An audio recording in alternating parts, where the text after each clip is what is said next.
भारतीय जनता पक्षाचे माजी प्रदेश महामंत्री वसंत चौधरी यांनी अनुसूचित जमाती समाजातील लोकप्रतिनिधींविषयी कथितरित्या केलेल्या आक्षेपार्ह आणि जातीवाचक वक्तव्याच्या निषेधार्थ नंदुरबार जिल्हा आदिवासी समाज आणि माजी आमदार शरदकुमार गावित यांच्या समर्थकांनी गुरुवारी नवापूर येथे तीव्र आंदोलन करत तहसीलदार दत्तात्रय जाधव आणि पोलीस निरीक्षक अभिषेक पाटील यांना निवेदन सादर केले। यावेळी विजय चौधरींना तात्काळ अटक करा, आदिवासी समाजाचा अपमान सहन केला जाणार नाही अशा जोरदार घोषणांनी तहसील कार्यालय परिसर दणाणून गेलाय। निवेदनामध्ये नमूद करण्यात आले की विजय चौधरी यांनी विद्यमान आमदार तथा माजी आदिवासी विकास मंत्री डॉक्टर विजयकुमार गावित आणि माजी खासदार डॉक्टर हिनाताई गावित यांच्याविषयी एका दूरध्वनी संभाषणामध्ये अत्यंत अश्लील, बेताल आणि जातीवाचक शब्दांचा वापर केल्याचा आरोप आहे। संबंधित ऑडिओ सोशल मीडियावर व्हायरल झाल्यानंतर संपूर्ण आदिवासी समाजाच्या भावना दुखावल्या गेल्यात। समाजामध्ये तीव्र संतापाची लाट उसळली। या प्रकरणी नंदुरबार शहर पोलीस ठाण्यामध्ये गुन्हा दाखल करण्यात आलाय, तरी अद्याप आरोपीला अटक करण्यात आली नसल्याने समाजामध्ये तीव्र नाराजी व्यक्त होते। त्यामुळे कोणताही राजकीय दबाव न घेता कायद्यानुसार निष्पक्ष, पारदर्शक आणि कठोर कारवाई करून विजय चौधरी यांना तात्काळ अटक करण्यात यावी अशी ठाम मागणी निवेदनाद्वारे करण्यात आली आहे। अन्यथा आदिवासी समाजाच्या वतीने तीव्र लोकशाही मार्गाने आंदोलन उभारण्याचा इशाराही देण्यात आला आहे। यावेळी माजी आमदार शरदकुमार गावित, माजी पंचायत समिती सभापती विनायक गावित, रोबिन नाईक, सरपंच प्रदीप वळवी, सरपंच संघटना अध्यक्ष राहुल गावित, जिल्हा परिषद सदस्य सुनील गावित, सूरज गावित, मनोज वळवी, जीवन गावित यांच्यासह आदिवासी समाजाचे पदाधिकारी, कार्यकर्ते आणि मोठ्या संख्येने समाज बांधव उपस्थित होता। सातपुडा एक्सप्रेस न्यूजसाठी मुख्य संपादक सुनील गावित, नवापूर।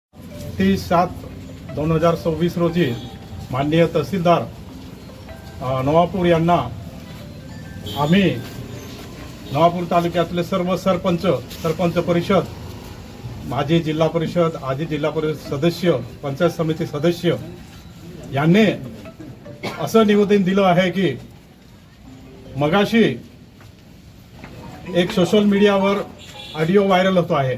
त्याच्यामध्ये विजय चौधरी नामक एका इसमाने आपल्या जिल्ह्याचे शिल्पकार डॉक्टर विजयकुमार गावित तसेच संसदरत्न डॉक्टर हिनाताई गावित यांना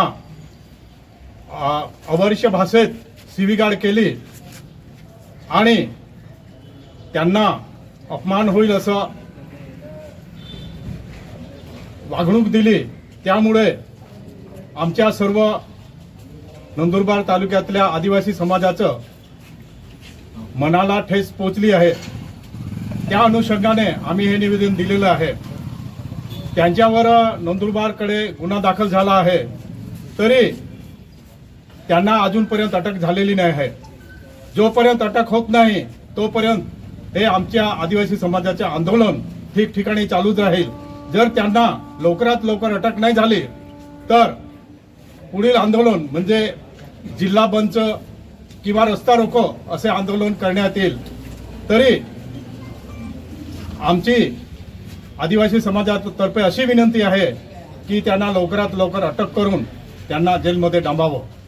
तसेच नंदुरबार जिल्ह्यात वेळोवेळी आदिवासी नेत्यांचा अपमान होतो। मगाशी पद्माकर वळवी, ॲडव्होकेट पद्माकर वळवी साहेबांचाही एका शिवसेना नेत्याने तसाच अपमान केला होता। त्यावेळी सुद्धा आपण त्याचा निषेध नोंदवला होता। तरी सर्वांना असं सांगण्यात येतं की नंदुरबार जिल्हा हा आदिवासी आहे आणि त्याच्यात सर्व आदिवासी कार्यकर्ते नेते आहेत आणि या जिल्ह्यात कोणत्याही पक्षाचा नेता असेल तरी तो आमच्या आदिवासी समाजाचा नेता असतो। तरी कोणीही अशी हिंमत करू नये की त्यांचा अपमान करून त्यांचा अपमान होईल असं कोणीही बोलू नये। जर असं भविष्यात कधी झालं तर हा समाज जो नेता आमचा अपमान करेल किंवा आमच्या समाजाला शिव्या देईल त्या नेत्याच्या घरी मोर्चा करण्यात येईल अशी मी ताकीद देतो। आणि सर्व समाजाला अशी विनंती करतो की आज जसे इथे आपण गोळा झालो, डॉक्टर गावितांवर अन्याय झाला आहे, हिनाताईवर अन्याय झालेला आहे, त्यानिमित्ताने आपण सर्व इथे जमलेलो आहे। असंच आपण पुढच्या टायमालाही यावं अशी मी विनंती करतो आणि दोन शब्द समाप्त करतो।